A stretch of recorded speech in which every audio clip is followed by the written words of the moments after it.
O Pix no Bradesco ficou ainda melhor.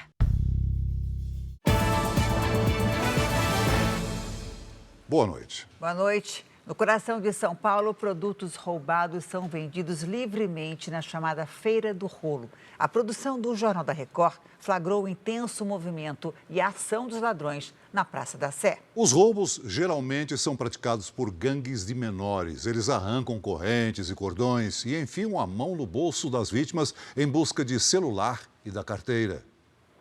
Da janela de um prédio, flagrante.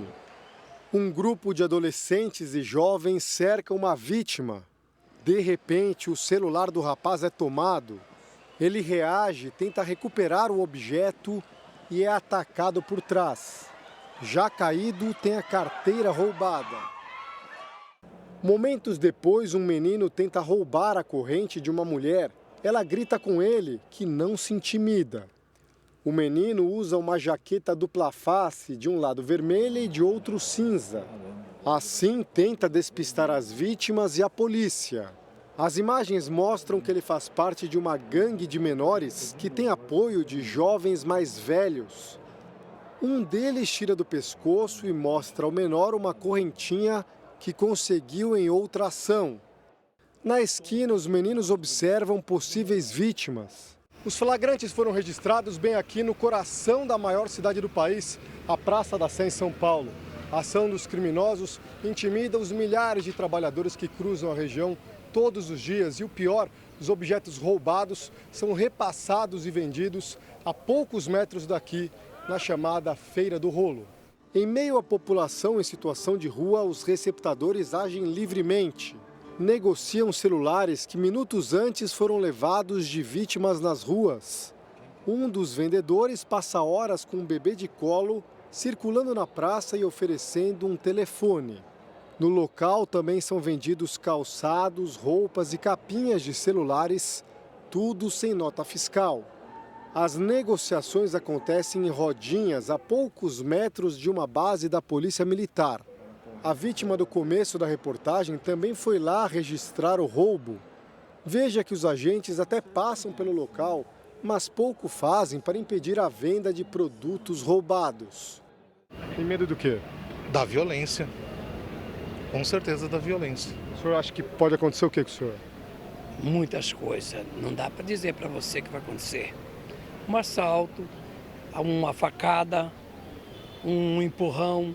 Tudo isso vai acontecer. Praça da Sé. O delegado responsável pelo centro de São Paulo diz que os investigadores fazem ações de inteligência e combate ao crime na Praça da Sé, mas na prática há pouco resultado. Nós fazemos a repressão desses receptadores de objetos que são furtados, mas também é uma questão social que ali se impõe. Esses adolescentes acabam voltando ao mesmo local, praticando os mesmos atos. A dificuldade em parar as ações dessas gangues deixa a população totalmente vulnerável à violência na praça que é símbolo de São Paulo. Veja agora outros destaques do dia. Polícia identifica mais 3 suspeitos de envolvimento na tentativa de ataque à bomba em Brasília. Bombeiros procuram um adolescente soterrado em deslizamento em Minas Gerais. Para aumentar a renda, trabalhador doméstico tem mais de um emprego. Cai o número de mortes nas estradas brasileiras durante o feriado de Natal. Nevasca nos Estados Unidos já provocou dezenas de mortes.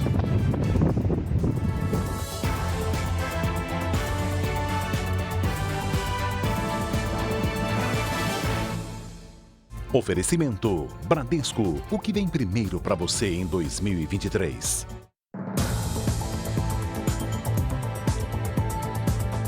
Um menino de 12 anos ainda está desaparecido depois de um deslizamento de terra no interior de Minas Gerais. A busca pelo garoto continua agora à noite. 3 pessoas foram enterradas hoje. Choveu por 2 horas seguidas e tão forte que a encosta em Antônio Dias veio abaixo. A cidadezinha de 10 mil habitantes fica a 180 quilômetros de Belo Horizonte. As famílias celebravam o Natal quando a terra deslizou e atingiu 4 casas. Marli Custódia dos Santos, 51 anos, a irmã dela, Aparecida de Fátima Rodrigues, de 54, e Bruna Santiago de Paula, de 19 anos, morreram na hora. O corpo da jovem foi encontrado no início da manhã. As 3 foram enterradas hoje. Um quarto morador está desaparecido, Luan Rodrigues, de 12 anos. A gente continua trabalhando no local, revirando a terra em busca do menino. E uma outra equipe, várias outras equipes, na verdade, estão seguindo a margem do córrego que passa próximo, caso ele tenha sido levado pelas águas. A área não era considerada de risco. Nós nunca tivemos nenhuma intercorrência ao longo desse trecho. Então nos pegou de surpresa. É um trecho totalmente firme, né? Nós estamos agora a mais ou menos 100 metros da comunidade e começam a aparecer os primeiros sinais das consequências do deslizamento de terra. No Ribeirão do Onça, escondido ali entre as árvores, está o que sobrou de um carro. É um dos 7 veículos perdidos com o desabamento do barranco. Morador mais antigo da vila, seu Antônio, 78 anos, jamais vai esquecer o estrondo da terra cedendo. Se ela tivesse caído numa tromba d'água, não fazia que doerão assim. Todo mundo. E não deu tempo de socorrer ninguém? Não. Seu João só escapou porque correu ao perceber o perigo. Eu fiquei até surdo com o barulho, fiquei até surdo. Aí o senhor saiu correndo? Saí correndo. Em todo o estado, 104 cidades estão em situação de emergência por causa da chuva. Ainda hoje, a previsão do tempo e a situação da chuva em outras regiões do país. Foram enterradas hoje 4 das 5 pessoas da mesma família que morreram afogadas no rio Tietê, interior de São Paulo. Entre as vítimas estão 2 crianças. O grupo estava numa área de lazer, conhecida como Prainha.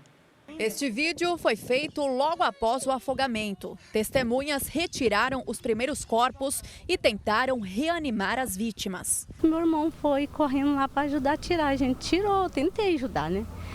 Eu tentei ajudar a tirar, a salvar a pequenininha, mas não consegui, infelizmente.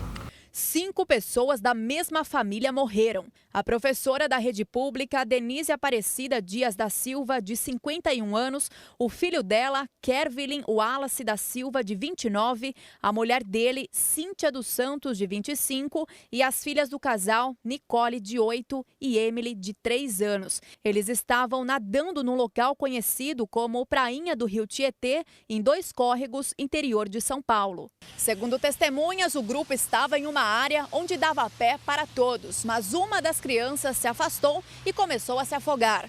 Os parentes tentaram ajudar e também se afogaram. O último corpo a ser retirado da água foi o do pai das crianças. 4 das vítimas foram enterradas sob forte comoção no cemitério de Sumaré, onde a família morava. Vizinho de rancho nosso lá, onde eles faleceram, realmente uma cena muito triste. No fim de semana do Natal, houve 85 acidentes graves em rodovias pelo Brasil. O número é 65% menor que em relação ao Natal do ano passado. O número de mortes também caiu. Durante o Natal, a movimentação nas estradas foi intensa em todo o país. Nas rodovias federais, as fiscalizações aumentaram para auxiliar na prevenção de acidentes. A Operação Natal da PRF começou na quinta-feira, dia 22, e terminou ontem em todo o país. Mais de 60 mil carros foram fiscalizados, 16% a mais que em 2021.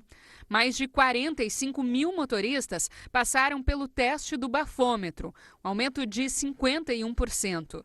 A fiscalização ajudou a reduzir o número de mortes em 38% em comparação ao ano passado. No estado de São Paulo, 169 pessoas foram multadas por não usarem o cinto de segurança e 39 por usarem o celular enquanto dirigiam. A Polícia Rodoviária Federal registrou uma queda de 65% nos acidentes graves em todo o Brasil no feriado de Natal. Ao todo, foram 85 ocorrências com 56 mortes. Dessas, 2 foram aqui no Rio Grande do Sul. A Polícia Rodoviária Federal, ela intensificou as fiscalizações que mais causam letalidade no trânsito, mais causam acidente e letalidade, que são as ultrapassagens em local proibido e a embriaguez ao volante. Em Goiás, uma colisão frontal entre um carro e uma caminhonete deixou 2 mortos. O acidente na BR-158, na cidade de Piranhas, causou as únicas mortes no estado. 1, 2, 3. Cuidado aí. Nós diminuímos de 9 para 2 os mortos, mas é muito difícil a gente comemorar, porque são 2 vidas perdidas. É muito triste para quem trabalha com fiscalização saber que pessoas não chegaram no seu destino final. No Distrito Federal, marido e mulher morreram após um acidente na BR-070. 2 adolescentes de 12 e 15 anos tiveram ferimentos graves. Em São Paulo, a vacinação contra o coronavírus está abaixo do esperado em crianças de 6 meses a 3 anos com comorbidades, baixa imunidade e indígenas. Quase 90% das aplicações da vacina Pfizer Baby são da chamada Xepa. No Recife, as doses em crianças sem problemas de saúde começaram a ser aplicadas hoje. A Maria Luísa, que é agente comunitária no ABC Paulista, recebeu a missão de bater de porta em porta para alertar as mães sobre a vacinação de crianças de 6 meses a 2 anos com comorbidades contra a Covid. Grécia. É agendado agora por causa para não ter perda de vacina no frasco, né? E a mãe que ainda não levou insistia sobre a necessidade de levar a criança para tomar a vacina. A Anvisa já havia liberado a distribuição do imunizante em setembro, mas o Ministério da Saúde limitou o uso do medicamento apenas para crianças com comorbidades. A cidade de São Paulo também está fazendo uma busca ativa por crianças de até 2 anos com comorbidade e ainda não vacinadas. A estimativa é que este grupo tenha 7.800 bebês. Na capital paulista, a Xepa da vacina responde por 87 de cada 100 vacinas dadas em bebês. É quase 90% das doses pediátricas que protegem crianças entre 6 meses e 3 anos. A prefeitura ainda não informou quando os imunizantes serão liberados para todas as crianças. Mas outros municípios do estado, como Cotia, Campinas e Cubatão, já estenderam a vacinação. Há uma semana, o governo de Minas Gerais liberou todas as cidades a distribuírem imunizantes sem restrição. Hoje, Recife fez a mesma coisa. Mais de 42 mil crianças poderão se vacinar na capital pernambucana. Eles vão receber o imunizante Pfizer Baby. É muito importante, não só da vacina contra a Covid, mas de toda a vacina, do calendário vacinal, que os pais tragam as crianças para se vacinar e completem os ciclos e os esquemas básicos. Nos Estados Unidos, tempestades de neve já provocaram a morte de 47 pessoas. É a primeira vez que uma nevasca atinge uma área tão extensa na América do Norte. O estado de Nova York foi um dos mais afetados. De todas as mortes registradas no país, 25 ocorreram aqui. Um cenário dramático para equipes de resgate. Há vítimas em acidentes de trânsito, mas também pessoas encontradas sem vida em praças e dentro de carros estacionados. Em cidades como Buffalo, a neve acumulada já passa de 1 metro de altura. A governadora Katie Hochul decretou estado de emergência. Ela admitiu que em algumas regiões, famílias ficaram mais de 3 dias sem energia elétrica. Em todo o país, ainda há mais de 1 milhão de pessoas às escuras. Cerca de 70% dos moradores ainda estão sob alerta meteorológico. Autoridades pedem que todos permaneçam em casa por causa do risco de congelamento. O clima extremo provocou temperaturas abaixo de zero em 48 dos 50 estados americanos. Em algumas regiões, termômetros marcaram menos 56 graus. Casas inteiras congelaram, assim como as plantações. Na Flórida, meteorologistas alertaram para a chuva de iguanas. A temperatura baixa faz com que esses animais de sangue frio fiquem paralisados e caiam das árvores. Apesar de parecerem mortas, as iguanas costumam sobreviver e recuperar a força assim que o frio diminui. Mais de 17 mil voos foram cancelados por causa da nevasca nos últimos 5 dias. Também houve milhares de atrasos. Segundo as companhias aéreas, as péssimas condições meteorológicas fizeram com que equipamentos congelassem e muitos funcionários não conseguiram chegar aos aeroportos. Os terminais ficaram lotados. Já comprei passagem em outra companhia e agora o voo foi cancelado.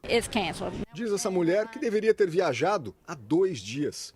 Meteorologistas dizem que a tempestade começa a perder força, mas o aumento da temperatura só deve ser sentido nos próximos dias.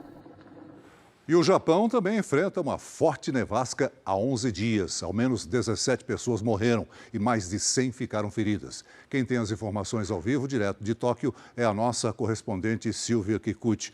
Bom dia para você, Silvia. Olá, Celso. Boa noite para você, para a Janine e a todos que nos acompanham. A região norte foi a mais atingida, principalmente em áreas rurais. As autoridades pediram que os moradores sejam cautelosos e evitem passeios não essenciais. Em algumas cidades de Nagano, na região central do Japão, as temperaturas hoje de manhã aqui marcam 15 graus negativos. Em estradas do país, veículos ficaram presos por causa da tempestade de neve. Muitos acidentes aconteceram enquanto moradores tentavam limpar a neve que ficou acumulada nos telhados.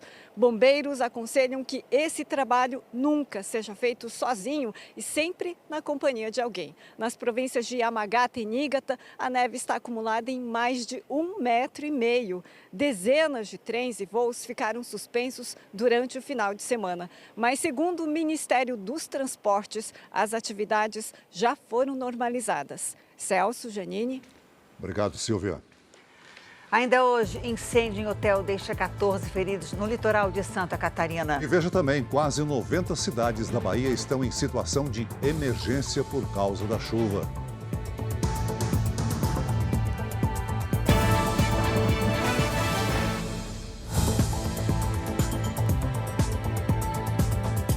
A Rússia informou que derrubou um drone ucraniano perto de uma base aérea para bombardeios em Saratov. As imagens de uma câmera de segurança mostram o momento da explosão. Autoridades russas disseram que o drone é um antigo modelo soviético de longo alcance. 3 militares russos morreram no ataque. O aeroporto atingido é um dos mais importantes centros de operação de bombardeios da Rússia e fica a mais de 600 quilômetros da fronteira entre os dois países. As autoridades ucranianas não comentaram sobre o ataque.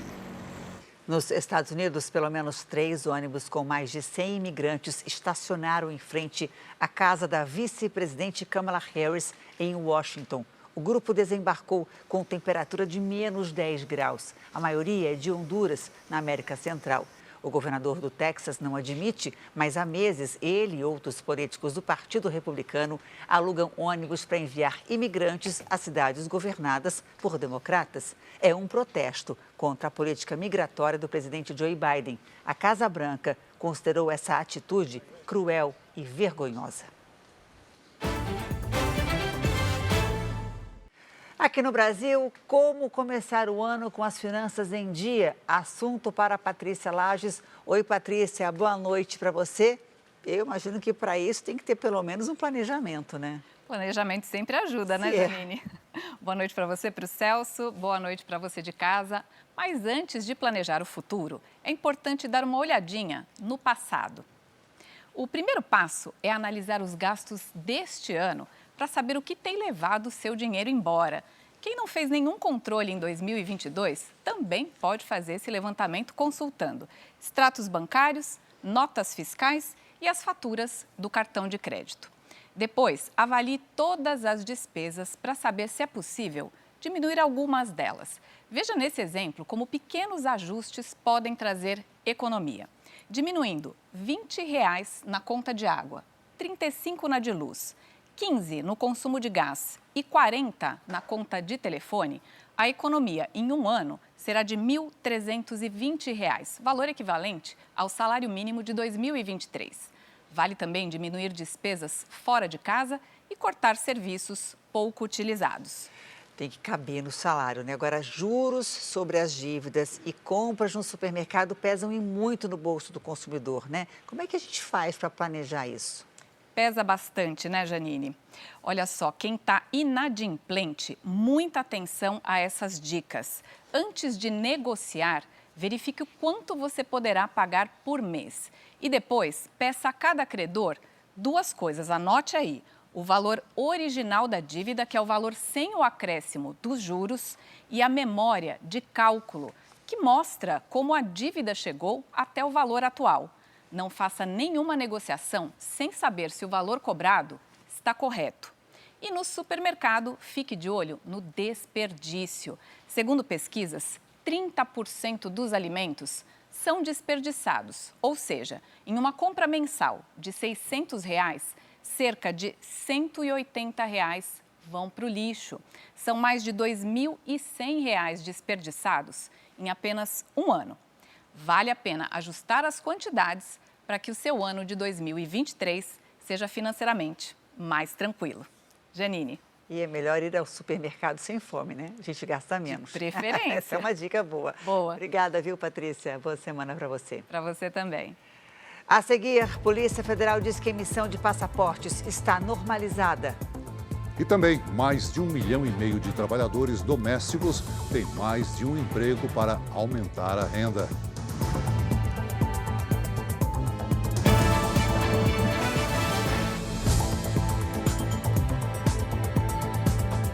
O número de trabalhadores domésticos aumentou este ano no país. O levantamento do IBGE mostra também que 1/3 trabalha em mais de uma casa para aumentar a renda. A rotina de trabalho da Priscila é intensa. Ela lava a louça, varre a casa, limpa a cozinha e a sala, arruma as camas e vai no detalhe para completar a faxina. Eu faço aquela limpeza e depois vem aquele depois com brilho, restauração e haver alegria, né? Porque os clientes, graças a Deus, sempre mandam aquelas mensagens de que está contente, que gostou. E quando eu vejo também que ajuda em casa, né? Coisa que eu não conseguia há um tempo atrás. Essa é apenas uma das casas em que a diarista trabalha. No ano passado, ela deixou um emprego com carteira assinada. Agora, faz faxina de segunda a sábado em até 2 casas por dia. Toda a rotina é compartilhada nas redes sociais para conseguir mais clientes. O número de trabalhadores domésticos em todo o país cresceu quase 10% nos últimos 12 meses. São quase 6 milhões de brasileiros na função. E desse total, 30% trabalham em mais de um emprego para conseguir uma renda extra no final do mês. O número de empregados domésticos aumentou bastante em 2022, mas com uma tendência diferente do que era pré-pandemia, que é uma tendência muito mais de informalidade do que formalidade, ou seja, muito mais trabalhadores com carteira não assinada do que trabalhadores com carteira assinada. No Brasil, uma empregada doméstica com carteira assinada recebe em média R$ 1.477. Apesar da rotina mais puxada, Priscila consegue ganhar 4 vezes mais ao trabalhar em mais de uma casa. Eu consigo pagar as contas da casa, pagar o aluguel, ainda sobra um pouquinho no final do mês para fazer um passeio, uma viagem. Os combustíveis atingiram o menor valor no ano, agora em dezembro. Depois de vários aumentos e da queda no preço provocada pela isenção dos impostos federais, 2023 pode começar com novos reajustes.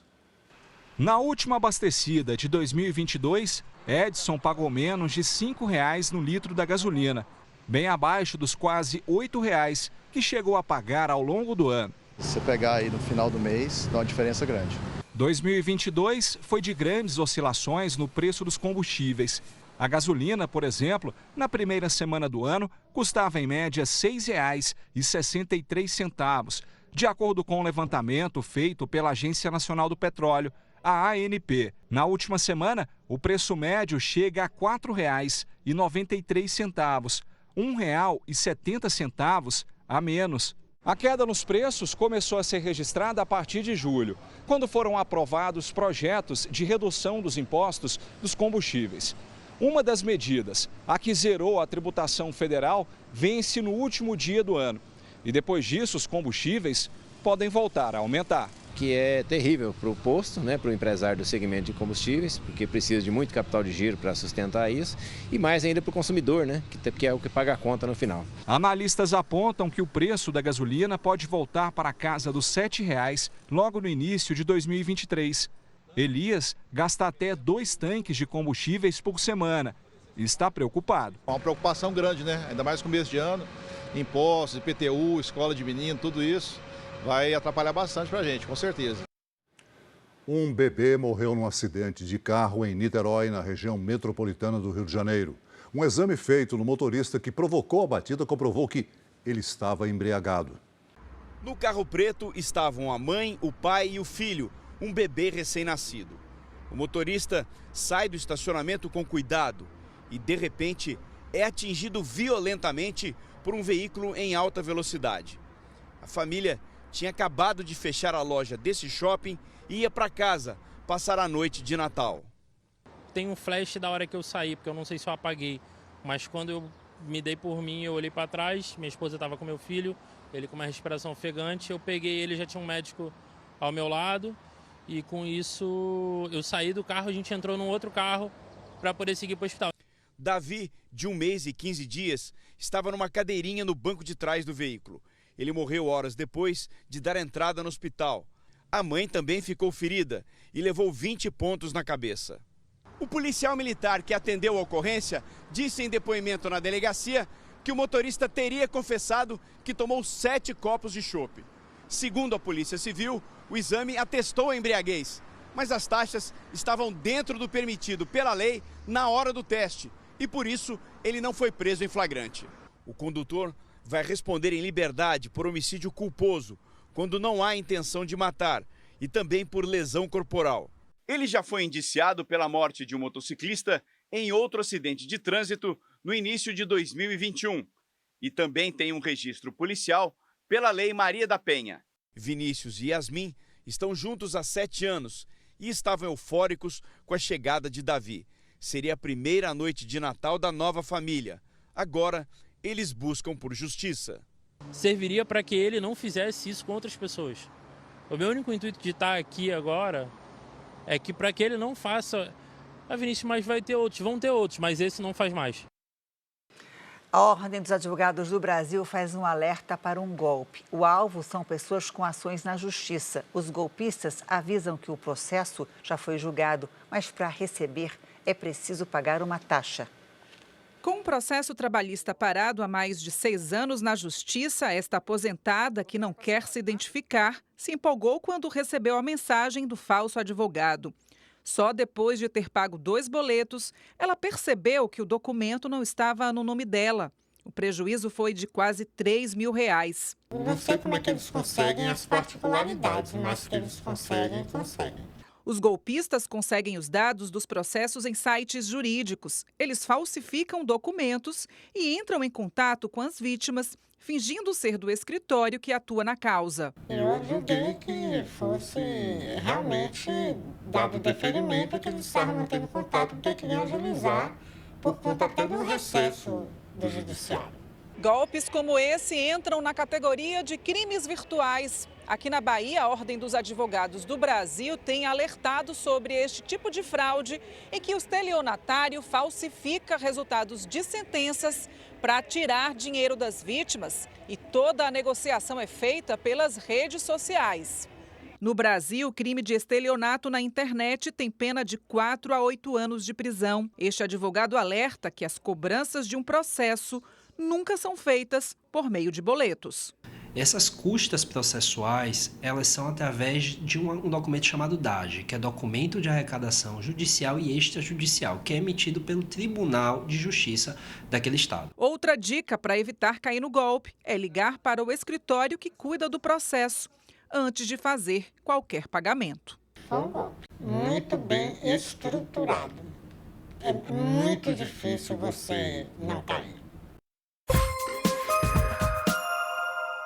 Um caminhão desgovernado atingiu 3 casas em Bela Vista de Goiás, região metropolitana de Goiânia. O veículo estava estacionado e teria tido um problema no freio. A carreta transportava 32 toneladas de sal. Segundo o Corpo de Bombeiros, ninguém ficou ferido. 14 pessoas ficaram feridas durante o incêndio num hotel em São Francisco do Sul, no litoral de Santa Catarina. No local estavam hospedados 30 funcionários de uma mesma empresa. As vítimas foram levadas para hospitais da região. Uma delas teve o corpo queimado em 90% e está em estado grave. Outras 3 já tiveram alta. O muro de um cemitério desabou por causa da chuva forte em Teófilo Otoni, Minas Gerais. Uma casa foi atingida e os moradores precisaram ser retirados do local. 6 jazigos foram comprometidos. Ninguém ficou ferido. A Polícia Federal informou agora há pouco que a emissão e a entrega de passaportes foram normalizadas, mas quem fez a solicitação ainda vai precisar ter paciência. A Nathalie Machado tem as informações ao vivo de Brasília. Oi, Nathalie, boa noite aí para você. Olá, Janine, Celso, boa noite a todos. De acordo com a Polícia Federal, a entrega dos passaportes vai acontecer aos poucos. O responsável por essa solicitação deverá acompanhar o trâmite pelo site oficial da PF. A emissão foi interrompida pela primeira vez em novembro. O Ministério da Economia liberou pouco mais de 37 milhões de reais e a confecção foi retomada por algumas semanas. Mas o serviço foi interrompido novamente no dia 1º de dezembro. No momento, aproximadamente 100 mil pessoas esperam para receber o documento. Janine, Celso. Obrigada, Nathalie. Agora eu faço um convite para você ajudar a Abades. A instituição sem fins lucrativos já existe há 70 anos e atende mais de 1.000 crianças e adolescentes com autismo e deficiência intelectual. Veja como participar. Quem quiser ajudar pode entrar nessa corrente do bem e doar o valor que puder. É só ligar 0500 508 0707 para doar R$ 7. 0500 508 0720 para doar R$ 20. 0500 508 0740 para doar R$ 40. Ou você pode doar qualquer outro valor através do Pix. doe@abades.org.br. Se preferir, aponte o seu celular para esse QR Code e você vai ser direcionado para a doação. Ajude a Abades a construir uma sociedade mais inclusiva. A seguir, 3 suspeitos de envolvimento na tentativa de ataque à bomba em Brasília são identificados. E veja também os preparativos para o Réveillon mais famoso do Brasil.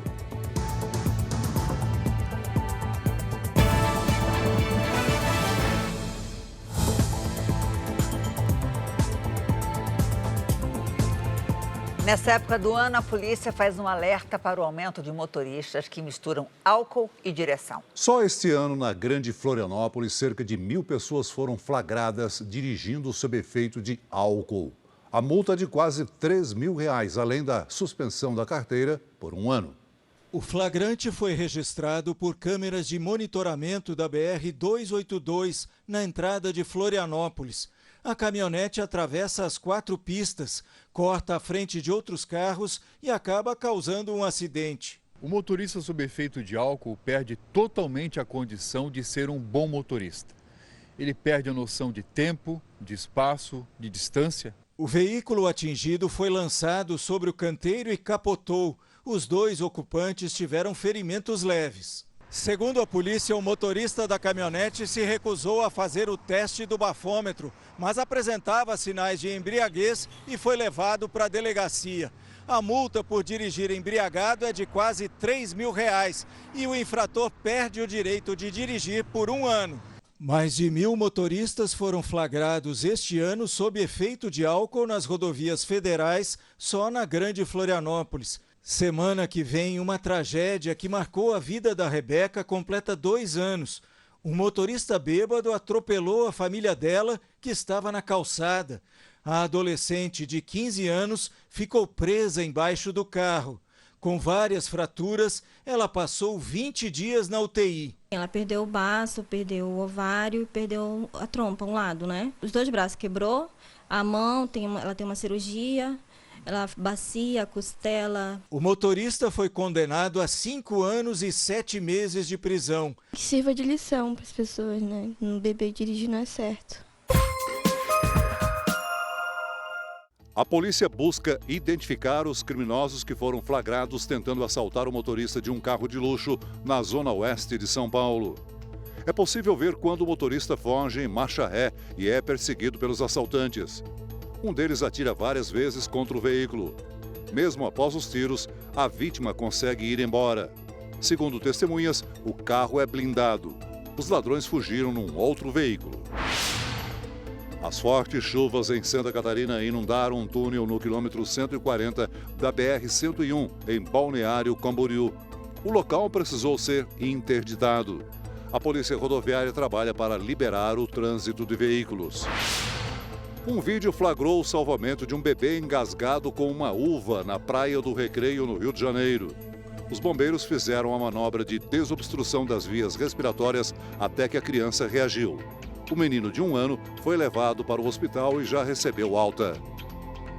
Cerca de 180 mil pessoas foram afetadas pela chuva que atingiu a Bahia no fim de semana. 85 cidades decretaram situação de emergência. Uma pessoa morreu. 106 municípios baianos foram atingidos por enchentes. Jequié, que fica a 360 quilômetros de Salvador, ficou debaixo d'água. Esse caminhão ficou submerso. Em Itapetinga, as ruas ficaram alagadas depois que o nível do rio Catulé subiu. As ruas também ficaram alagadas na cidade de Ipiaú. A água invadiu casas e estabelecimentos comerciais. Ao todo, 7 pessoas ficaram feridas no estado. Vamos saber então como é que fica a previsão do tempo para esta semana?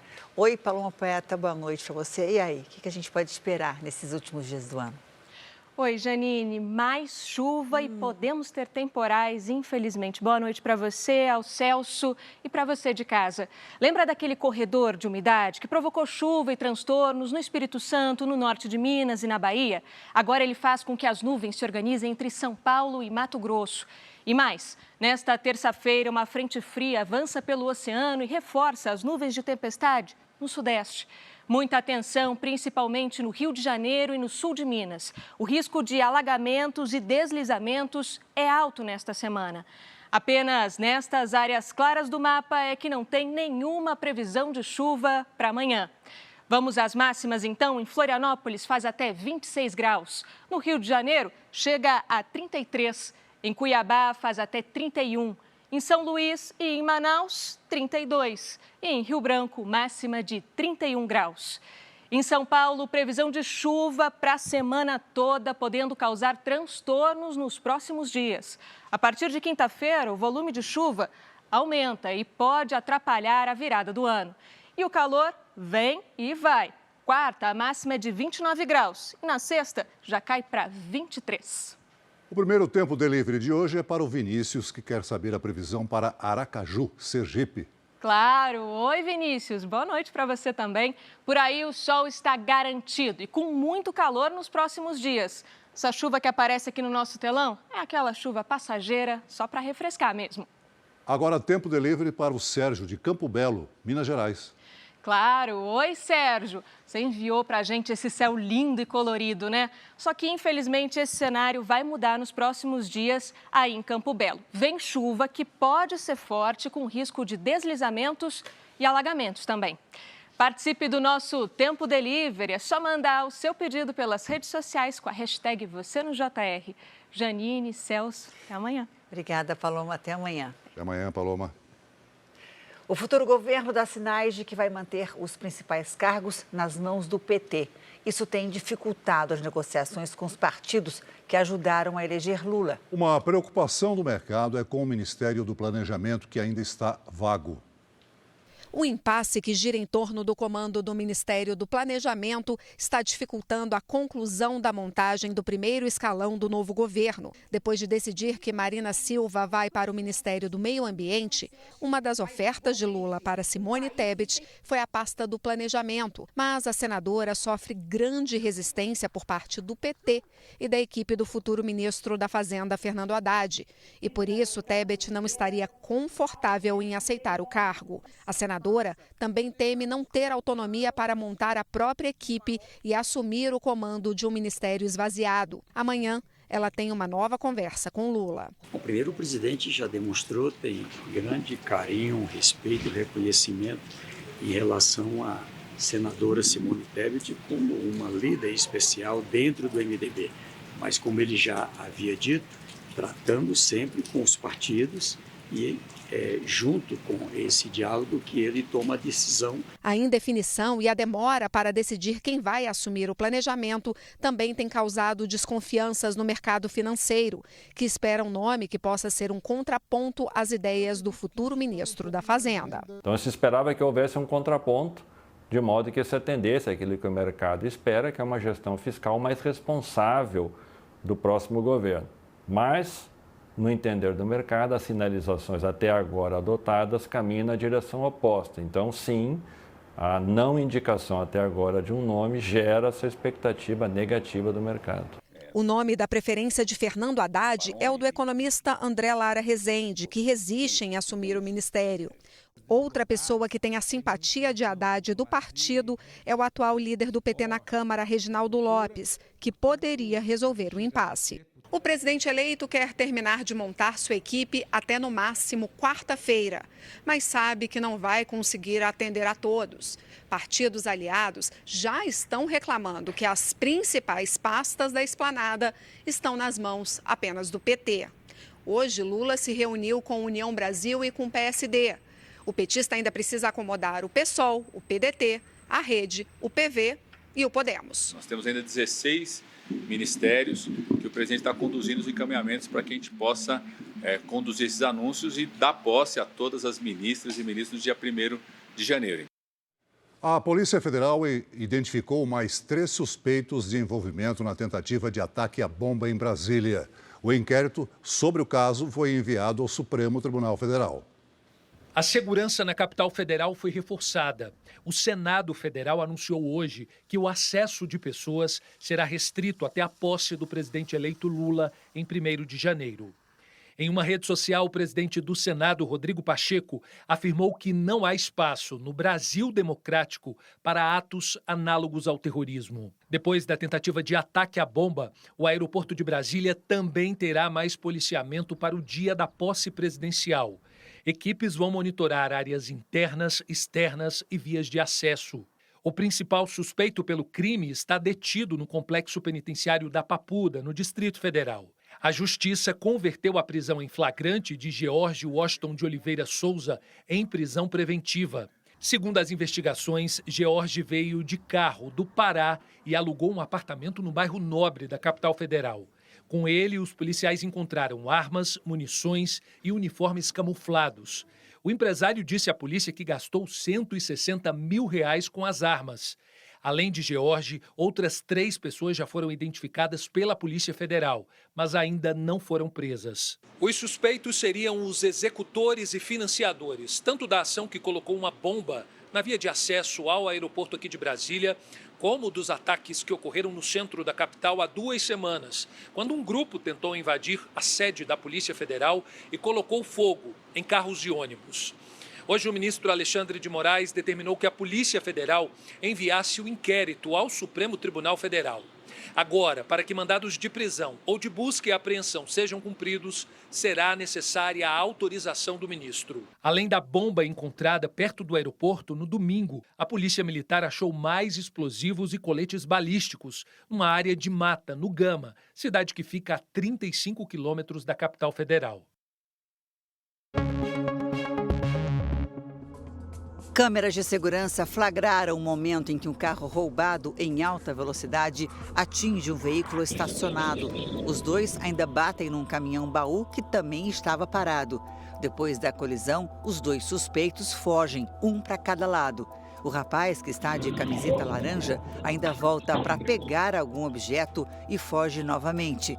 O acidente foi na zona sul de São Paulo. Ninguém ficou ferido. O palco do Réveillon mais famoso do Brasil já começou a ser montado. Depois de 2 anos de pandemia, a praia de Copacabana deve receber 2 milhões de pessoas. A segurança foi reforçada para que o público possa assistir ao show de luzes com 12 minutos de duração. Não importa se o sol apareceu ou não. A cena mais comum ao andar pelo calçadão de Copacabana é ver as pessoas tirando fotos na praia mais famosa do país. Paisagem, que é a coisa mais bonita que tem no Rio aqui, né? A gente tem aqui todos os pontos de referência, a gente consegue ver o bondinho, a gente consegue ver o forte. A praia é o cenário de um dos réveillons mais conhecidos do mundo. Os palcos deste ano já estão sendo montados. Uma das estruturas vai receber Zeca Pagodinho, a atração principal da festa. Para saudar 2023, serão 12 minutos de show pirotécnico na tradicional queima de fogos. Há também a promessa de mais luzes e menos barulho. Serão 20 mil efeitos visuais no céu. Fim de ano aqui é mágico, né? Os fogos artificiais aí, isso aqui, o mundo inteiro, isso aqui é reconhecido internacionalmente, o mundo inteiro aqui está de olho. Depois de 2 anos com as areias praticamente vazias, Copacabana deve receber 2 milhões de pessoas na noite de Réveillon. E este ano a segurança vai estar ainda mais reforçada. A Polícia do Rio vai usar detectores de metal nos pontos que dão acesso à praia. 30 torres de monitoramento também vão ser instaladas ao longo do calçadão e na areia. Câmeras em helicópteros e drones vão enviar imagens ao vivo para o Centro Integrado de Comando e Controle da PM e outras 3 centrais. Há 5 dias da virada, a expectativa dos turistas é de que o sol volte a brilhar. Mas para alguns o que importa é estar no Rio. E se no dia 31 chover, atrapalha alguma coisa? Atrapalha. Um pouco, mas dá para vir. Não atrapalha não, viu? Não. Compensa. Rio é Rio. Quem puder vir, venha. O Thiago gosta tanto do Rio que seria facilmente confundido com um carioca. Mas ele é alemão. Escolheu a cidade para passar o fim de ano por uma razão simples. Ele diz, além de lindo, é melhor chover do que nevar. At least it's not snow, right?